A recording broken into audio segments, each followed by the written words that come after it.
Vriende, dis so lekker om saam met julle hier te wees.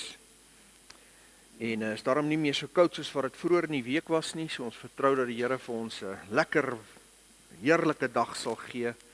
En dis lekker om net saam met almal net weer in sy teenwoordigheid te wees. Kom ons sit net so en dan bid ons net saam. Dankie Here dat ons weer, ek sê elke Sondag vir U dankie, maar Here, ons bedoel dit. Dankie dat ons weer hier kan wees. Van ons was op reis hierdie week, ander het ander dinge gehad om te doen. Van ons mense is steeds op reis. Ons bid Here dat U hulle ook sal bewaar en dankie dat U ons bewaar het en ons veilig teruggebring het. U Here het U hand oor ons gehou. Dit is nie verniet dat ons hier is vanmôre nie. Alles is uit U hand en uit U genade. En ons bid Here dat U ook vir hulle wat in hierdie week gaan reis sal vashou. Ons dink aan Jan en Jeanette wat regmaak om na Irene hulle toe te ry in Pretoria, dat U ook met hulle sal wees. Daar's so baie mense wat nou in hierdie vakansietyd op reis is en ons bid Here dat U veilig vir hulle sal terugbring. Ook dat U sal voorsien in ons land vir hierdie week se beplande opstande, dat U Here in beheer sal wees soos wat U altyd is. En ons bid vir ons mense, Here, dat almal veilig sal wees en Here, dat U vir ons sal vashou. En ons dankie dat ons dit in U naam kan vra. Wanneer ons nou na U woord kyk, Here, bid ons dat U ons harte sal open en dat U ons 'n gees sal gee wat begeerig is om meer te leer. Help ons, Here, om te verlang na die onvervalste melk van U woord. En ons bid dat U ons nou sal seën in U kosbare naam. Amen. Vriende, ons maak vanmôre klaar met die kort profesie van Habakuk en van volgende week af begin ons weer 'n bergklim. Ons begin met Jeremia volgende week, net soos Jesaja, 'n ongelooflike groot profesie met so baie kosbare waarhede. Maar kom ons maak net eers hierdie kort profesie klaar en ons sien ook wat die Here vir ons vanmôre uit hierdie laaste gedeelte wil sê. Ons het verlede week gesien wat is geloof wat red. As 'n verskil tussen net geloof en geloof wat red, wat wegdraai van die wêreld en wat God vasgryp tot die einde toe. Vandag gaan ons na die laaste hoofstuk van hierdie kort profesie beweeg. En in ons Afrikaanse Bybels is die opskrif van hierdie laaste hoofstuk Gebed van die profeet. In die King James Habakkuk's Prayer ek gee aan hierdie laaste gedeelte die tema The Prophet's Prayer. En hy het ook 'n boodskap gebring oor hoofstuk 3 vers 2 met die titel True Revival. En ons gaan vanmôre net so vinnig oor dit ook gesels. 'n Uiteensetting van Habakuk se uitroep dat God sy werk moet herleef. Die tema wat ek vanmôre aan hierdie hoofstuk gee, die gesalfde van die Here. Die gesalfde van die Here. Vriende, nou Habakuk het nou klaar met God geworstel. Hy is nou tevrede met hoe God sy werk gaan doen in en met Juda en ook in en met die Babiloniërs. En nou bring hy hierdie gebed na God toe wat hy ook toonset vir die snaarinstrumente. En ons gaan saam lees vanaf vers 2. Dit wat hy heel eerste vra is ongelooflik belangrik. So die van julle wat 'n Bybel het, blaai na hoofstuk 3 vers 2. En dan lees ons net hierdie woorde van Habakuk saam. Here, ek het die tyding aangaande U verneem en ek het gevrees. Here, roep U werk in die lewe. In die midde van die jare, laat dit bekend word. In toren dink aan ontferming. Die heel eerste ding waarna Habakuk smag en waarvoor hy God vra in hierdie laaste gedeelte en hierdie positiewe gebed van hom, is hy roep na God vir geestelike herlewing. In die King James lees die vers as volg: O Lord, I have heard thy speech and I was afraid. O Lord, revive thy work in the midst of the years. In the midst of the years make known and in wrath remember mercy. Die heel eerste ding wat hy na uitroep is dat God sy werk sal besoek. en dat hy die geestelike lewe van Juda en die mense van Jerusalem sal kom herlewe. Nou vriende, dis een van die dinge wat ons moet verstaan van herlewing. Herlewing kom alleen van God se kant af. Geen mens kan herlewing, geestelike herlewing bewerk nie. God gebruik mense vir geestelike herlewing, maar net hy kan dit werk in die harte van mense en groepe en volke en gemeenskappe. En al wat ons kan doen as sy knegte is om hom aan te roep en vir hom te vra, Here, herlewe u werk. Spurgeon skryf hieroor, hy sê, let op die gebed, herleef u werk. Hy sê, dikwels vind ek dat my gebed eintlik is, Here, herleef my werk.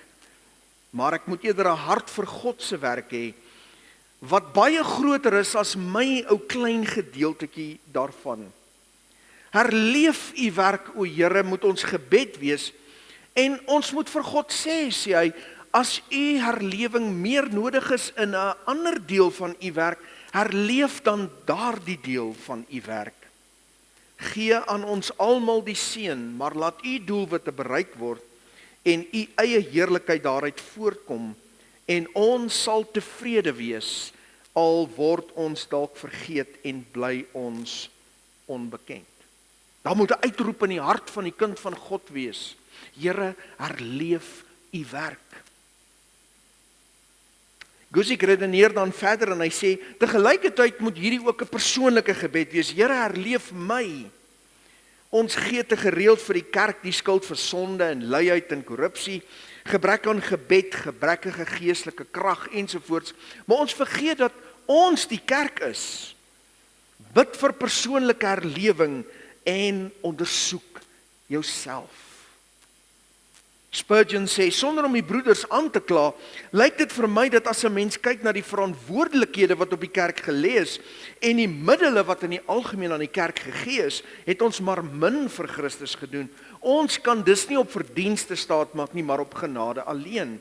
En dan roep hy na God soos Habakuk en hy sê, wees genadig met u kerk, o Here, besoek haar en vernuwe haar. Sy het min krag, maar begeer om u woord te hou. Verfris haar, herstel haar in u krag en gee dat sy nog groot sal word in hierdie land. Vriende, dit moet ons gebed wees. Dit moet ons gebed wees vir die kerk, dit moet ons gebed wees vir die gesinne waarvoor ons omgee, vir ons families, vir ons mense wat lankal geestelik begin uitverloor het. Here, herleef u werk. Here, besoek u werk in hierdie mense se lewens. Want wat is die belangrikste? Is dat hierdie mense by die kruis sal uitkom. En wat is die ware kenmerk van 'n ware herlewing? Mense sal 'n berou in hulle lewens beleef soos wat hulle in jare nie beleef het nie. 'n Berou oor sonde, 'n berou oor ongeregtigheid en hulle sal na God toe terugdraai in heiligheid en hulle sal God soek. En dit is waarna Habakuk so gesmag het. Here, dat daar weer berou in die harte van ons mense sal wees. Dat mense weer sal besef, hoe het hulle verval in afgoderry en in selfsug. Here, herleef u werk. Daarom dan hierdie uitroep van Habakuk heel aan die begin. Here, besoek u werk. Vanaf vers 3 tot en met vers 15 beskryf hy die krag van God. Hy besing die krag van God wat tot beskikking is van God se mense. Kom ons lees dit saam. Hy sê, God kom van Teman en die heilige van die berg Paran. Sy majesteit bedek die hemel en die aarde is vol van sy lof. En glans soos sonlig is daar, ligstrale aan sy sy, en daar is die omhulsel van sy krag. Voor hom uitloop die pes en 'n koorsgloed trek uit agter hom aan. Hy tree op en laat die aarde wankel. Hy kyk en laat nasies opskrik. Verpletterd lê die ewige berge en neergesink die ou heuwels, paaie van die ou tyd vir hom. Hy sê, ek sien die tente van Kusan met onheil oordek en die tentdoeke van die land Midian bewe. Is dit teen riviere, o Here, teen die riviere dat u toorn ontvlam het? Of geld u grimmigheid die see, dat u ry met u perde, u oorwinningswaans? Heeltemal ontbloot is u boog. Besweer is die pyle deur die woord. Die tot riviere splyt u die aarde. Die berge sien u en bewe van angs. 'n wolk breek storm verby. Die wêreldvloed verhef sy stem en steek sy hande omhoog. Die son, die maan bly in hulle woonplek, by die lig van u pyle wat verbyskiet, by die glans van flikkerende spies. In grimmigheid betree u die aarde, in toorn dors u die nasies. U trek uit tot redding van u volk en tot redding van u gesalfde. U verbruisel die kop van die huis van die goddelose en ontbloot die fondament tot by die nek. U deurboor met u eie pyle die hoof van sy leiers wat storm om u te verstrooi, wie se gejuig is asof hulle die elendige in die skuilhoek wil verslind. U betree die see met perde, 'n hoop magtige waters. Wat 'n pragtige gedig eintlik sing Habakuk tot eer van die Here. Vanaf vers 16 tot 18 sien ons hoe Habakuk se geloof nou gegroei het. Deur hierdie hele proses, dit het sterker en sterker geword. Sy hele wese het verander en omdat hy nou besef hoe groot God se krag is, kan hy nou heeltemal begin ontspan in die Here. Eers is daar hierdie ongelooflike diep gewaarwording in die profeet se wese. Vers 16. Toe ek dit hoor, het my ingewande gebewe. My lippe het getril by die geluid en bederf het gekom in my gebeente. Ja, ek het gebewe waar ek staan, omdat ek rustig moes wag op die dag van benoudheid, dat dit aanbreek vir die volk, wat op ons 'n aanval sou maak. Wanneer laas het ons voor die Here stil geword en so 'n belewenis gehad?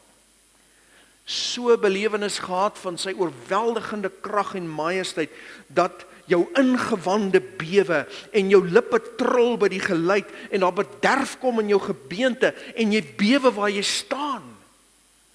Dis hoekom ek aan die begin gesê het, dit is nie vir die profete maklik gewees om profete te wees nie.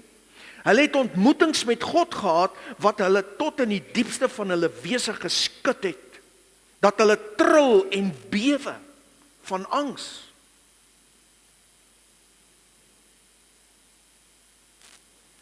Habakuk weet nou dat die Babiloniërs kom en dat hierdie God van soewereine mag en majesteit sy werk in Juda sal doen soos hy wil. En dan hierdie uitspraak van vertroue. Habakuk verheug hom in die Here. In die King James, he rejoices in the Lord. Vers 17 en 18. Alhoewel die vyeboom nie sal bloei en aan die wingerdstok geen vrug sal wees, die drag van die olyfboom sal teleurstel en die saailande geen voedsel oplewer nie. Die kleinvee uit die kraal verdwyn en geen beeste in die stalle sal wees nie. Nogtans sal ek jubel in die Here. Ek sal juig in die God van my heil.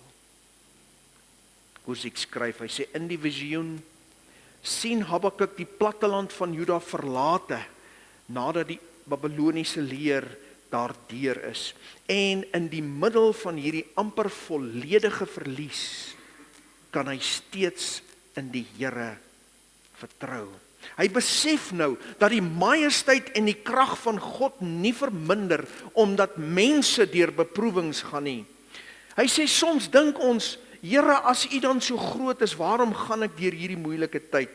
Maar Habakuk het nou besef, dis die verkeerde vraag om te vra. Dis die verkeerde houding. In plaas daarvan het hy gesê, ek weet U is sterk en magtig. En as ons in verlate omstandighede is dit omdat ons dit verdien, maar steeds sal ek U prys en in U bly. Verdien ons dit? Ons het sonde in hierdie bedeling ingebring, nie God nie. Die probleme wat ons alledaags beleef, die siektes, die kwale, die teestand, die misdaad, is iets wat die mens ingebring het. God het nie, dit was nie sy wil nie. En Habakuk het dit besef. Here, dis ons, dis nie U nie.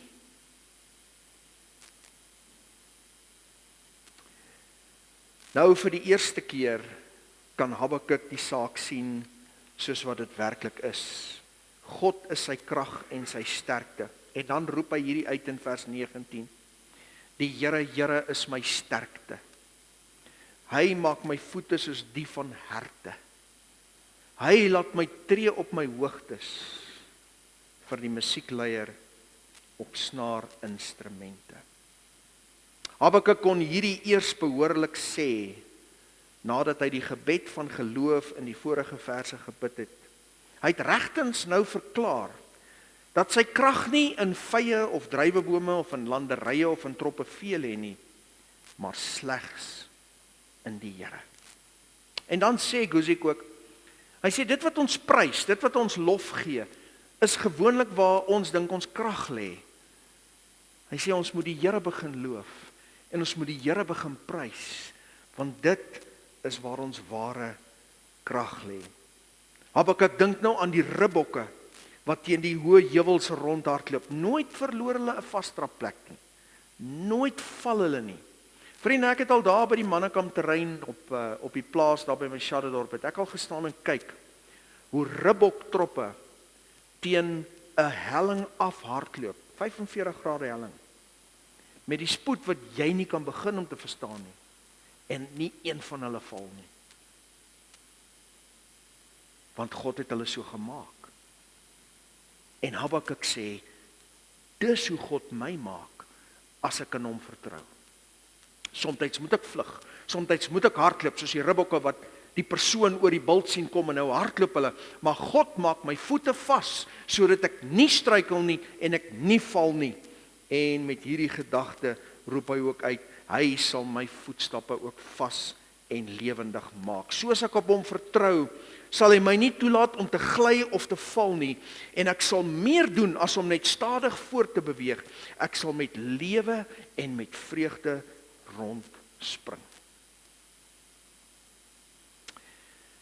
Habakuk 3 is een van die gedeeltes in die Ou Testament wat oor die eeue, soos ek reeds in hierdie reeksie gesê het, die geloof van so baie van God se kinders opgebou het. Vir miljoene van God se bloedgewastes was en is dit 'n anker om aan vas te hou. Dit spreek so mooi, dis soos 'n gedig wat 'n mens kan onthou. Al sal daar nie vye in die bome wees nie, al sal daar nie vee in die krale wees nie, nogtans sal ek in die Here jubel. Dit het mense van alle rasse en tale wat die Here volg help om te verstaan dat al kan ons alles verloor, ons kan steeds die Here vertrou. Maar vriende, dis vers 13 in hierdie hoofstuk wat my aandag vasgegryp het. 'n Vers wat 'n mens maklik kan mis, wanneer jy deur moeilike omstandighede en probleme worstel en jy fokus op vers 17 en 18, wat handel oor die vye bome en die beeskrale of beestalle. Wanneer 'n mens voel die mure vou in om jou en jy soek na bemoediging en antwoorde, dan gaan 'n mens se fokus outomaties na daai laaste gedeelte toe. En dan mis 'n mens iets soos vers 13. En so amper in die middel van hierdie gedig vind 'n mens hierdie vers. Vers 13. U trek uit tot redding van u volk. Tot redding van u gesalfde. Hoofletter. U verbrysel die kop van die huis van die goddelose en ontbloot die fondament tot by die nek. Uit die bloute maak Habakuk melding van God se gesalfde. Die woord in die Hebreëus is Meshiach, beteken letterlik the Messiah, die gesalfde een, die Messias. In die Nuwe Testamentiese Grieks is dit die woord Christos, die Messias. In die middel van hierdie lofgebed van hom, stort daar 'n messiaanse profesie oor sy lippe. Terwyl hy besig is om die glorie en die almag van God te besing, en sy groot oorwinning ook uiteindelik oor die Babiloniërs, sing hy oor hoe God sy volk gaan bewaar en sy gesalfde wat op pad is. Verstommend. Dis asof dit uit plek is daar. Maar ons moet oplet hoe hierdie profesie groei, vriende.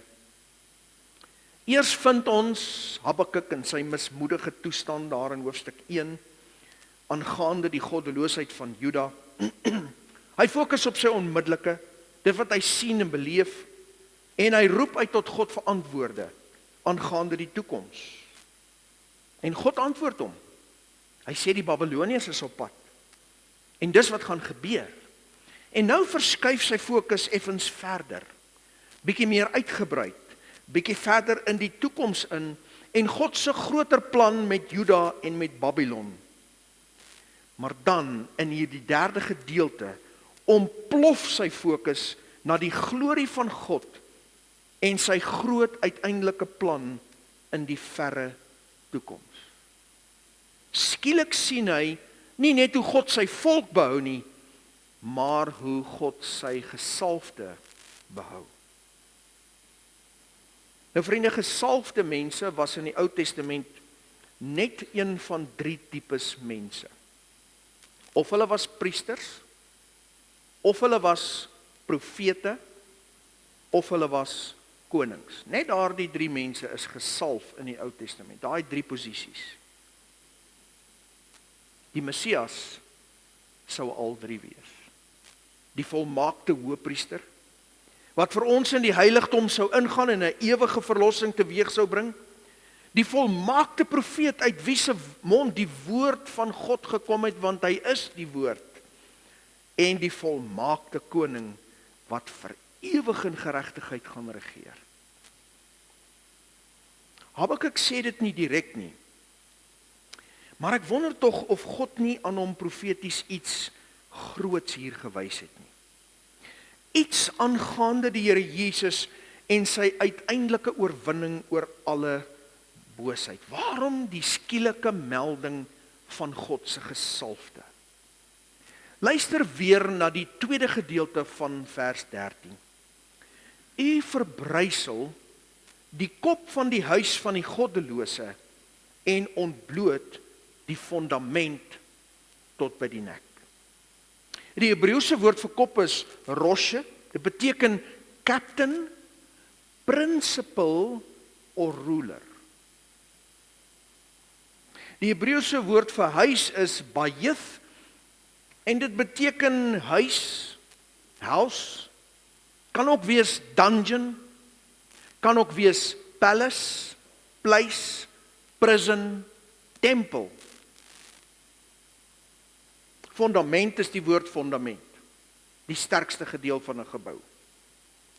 Die woord vir nek is die woord tsasvar, is 'n moeilike woord om uit te spreek, en dit is 'n woord met verskeie toepassings in die kultuur van Habakuk se dag. Dit kon beteken het die plek waar juwele gehang word om die nek van mense sowel as diere. Die van julle wat al films gekyk het oor die Midde-Ooste, weet dat hulle baie lief is om krale en goed hang om die nekke van hulle kamele. Dit kan ook beteken die plek van binding, wanneer jy as 'n slaaf gebind word en daar 'n juk om jou nek geplaas word en jou hande word vasgemaak in hierdie juk, en nou is die juk van slawerny om jou nek. Of wanneer ons die juk op 'n trekdier se nek sit en daardie dier vir ons dan moet arbeid doen. Dit kon ook beteken 'n teken van hoogmoed en opstand, die styf maak van die nek in opstand en rebellie. Baie van ons Afrikaner ma's het al vir hulle dogters gesê, moenie jou nekkie so styf maak vir my nie. Jou klein Mary. Ons weet, want dit is wat gebeur, né? Dit kon ook beteken 'n plek van weerloosheid. Die begrip van 'n baie weerlose plek, want die nek van 'n mens, hulle praat van the narrow breach between the head and the torso, is 'n baie weerlose plek. Die nek kan maklik breek. Kan maklik beseer word. Ek vermoed hierdie laaste twee betekenisse mag dalk wees wat Habakuk na verwys, profeties. Die trots en die opstand van Satan en die goddelose, en ook hulle weerloosheid voor God se almag, hulle swakheid voor God se almag. Wanneer 'n mens na die betekenis van hierdie woorde kyk in die Hebreëus, kry 'n mens 'n bietjie 'n duideliker beeld van hierdie tweede gedeelte van vers 13. God verbrysel in tyd die kop van die goddelose. Wie is die kop van die goddelose? The principal or ruler of the godless, wie niemand anders is as die Satan homself nie. Die huis van die goddelose kan enige plek wees waar goddeloosheid aan die gang is. Huise, paleise, regeringsgeboue, tempels, tronke, ondergronds, bogronds, maak nie saak waar dit besig is nie. Fondamente is hulle sterk plekke en hulle nekke is hulle hoogmoedige swak plekke. My vereenvoudigde interpretasie van die tweede deel van vers 13 met 'n agneming van hierdie woordbetekenisse lees dan as volg: God en sy gesalfde sal die hoof van die goddeloses, die Satan homself, vermorsel, saam met die goddeloses, sowel as oral waar goddeloosheid aan die gang is, saam met hulle sterk plekke, hulle fondamente, sowel as hulle swak plekke, hulle hoogmoedige nekke wat teen God uitgestrek is, in algehele vernietiging, met ander woorde, fondament tot by die nek. Vers 14 dryf hierdie gedagte voort. U deurboor met sy eie pile die hoof van sy leiers wat storm om my te verstrooi. Wie se gejuig is asof hulle die elendige in die skuilhoek wil verslind. Dit het my so laat dink aan 'n ander hoofstuk 3. Genesis 3 vers 15. Ek sal vyandskap stel tussen jou en die vrou en tussen jou saad en haar saad. Hy sal jou die kop vermorsel. En jy sal hom in die hakskeen byt. God se belofte aan Satan in Genesis al. Ek gaan deur my gesalfde jou kop plat trap. Gaan jou kop vermorsel. Die normale benadering tot die laaste gedeelte van Habakuk 3 is baie verstaanbaar. Habakuk sien nou dat God in beheer is, maak nie saak of die Babiloniërs kom of nie. Hy verheug hom nou in God en nie in sy omstandighede nie, en ons word aangemoedig om dieselfde te doen as God se mense. Geen probleem. Wonderlik as daardie beloftes vir ons kan deurhelp deur moeilike omstandighede en ons kan deurtrek en ons geloof in die Here kan bou. Maar miskien het God aan Habakuk meer gewys hier aangaande ons Heiland. Wat as Habakuk se opgewondenheid nie net gebaseer was op die feit dat God in beheer is vir die komende Babiloniese inval en die naderdraai daarvan nie, maar wat as God aan hom gewys het hoe sy gesalfde uiteindelik oor boosheid sal seëvier? Ons wat na die kruisiging leef, weet dit nou vir 'n feit. Habakuk het dit nie. Hy het nie die inligting wat ons vandag het nie, maar ons weet dit vir 'n feit. Ons het die laaste openbaring van God aan Johannes tot ons beskikking. Ons weet hoe hierdie eindig.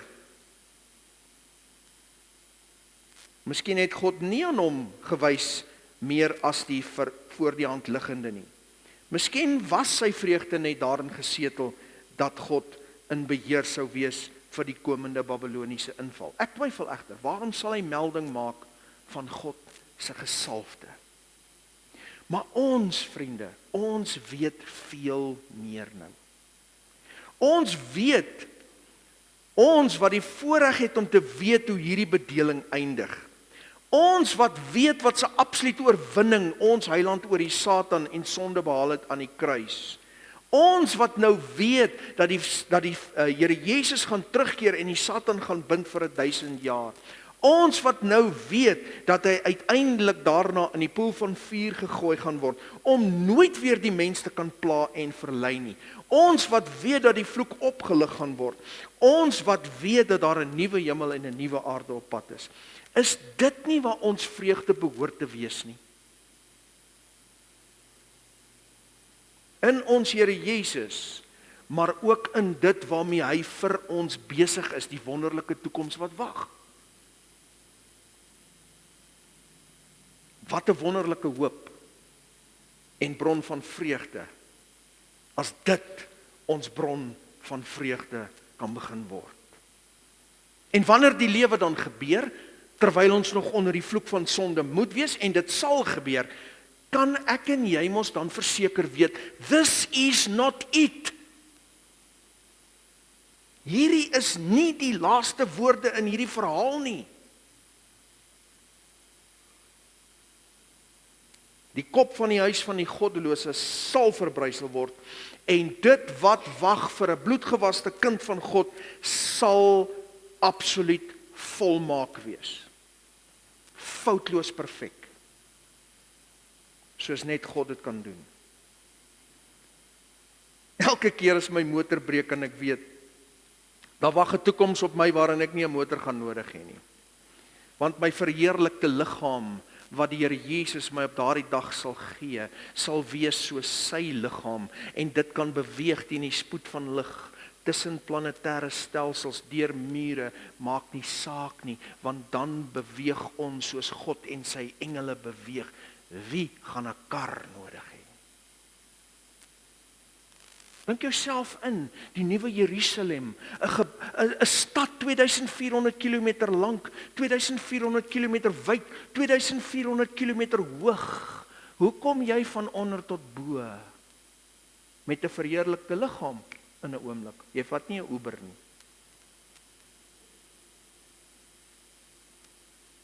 Wat maak 'n kar wat nou breek dan enigsins saak? Jy sien, ons verstaan nie waarheen God met ons op pad is nie. Ons kyk ons vas in hierdie goed wat voor ons en om ons en in ons gebeur, en ons ontstel ons daaroor. Elke keer wanneer ek siek word, kan ek weet dat my verheerlikte liggaam in ewigheid nooit siek sal word nie. Elke keer wanneer iemand anders my seermaak of my teleurstel, kan ek weet waarheen ek op pad is geen pyn en geen trane nie. Wat 'n oorwinning, wat 'n vreugde, wat 'n voorreg. Miskien moet ons meer soos Habakuk voor die Here kom en sê, Here, wys my, maak hierdie 'n werklikheid in my. Miskien moet ons voor die Here kom en sê, Here, ek wil soos Habakuk voor U kom staan. Soos in vers 16 waar hy sê, my ingewande het gebewe, my lippe het getril, daar het bederf gekom in my gebeente, en ek het gebewe so groot soos wat ek is, toe ek sien wat God beplan vir die wat in sy seun gevind word.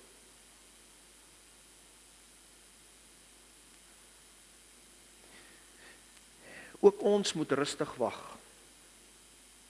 Net soos Habakuk.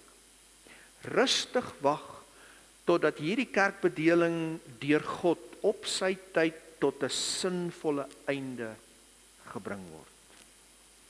Onthou wat het God vir Habakuk gesê? Die profesie sal kom op sy bestemde tyd. Dit haas, maar dit sal nie faal nie. Wees jy net rustig. Ek weet wat ek doen. Miskien moet ons waarlik Paulus se woorde in Kolossense 3 vers 1 tot 4 meer bepeins. As julle dan saam met Christus opgewek is, soek die dinge daarbo, waar Christus is en aan die regterhand van God sit. Vers 2. Bedink die dinge wat daarbo is, nie wat op die aarde is nie. Want julle het gesterwe verlede tyd, en julle is saam met Christus verborge in God. En wanneer Christus wat ons lewe is geopenbaar word, dan sal julle ook saam met hom in heerlikheid geopenbaar word.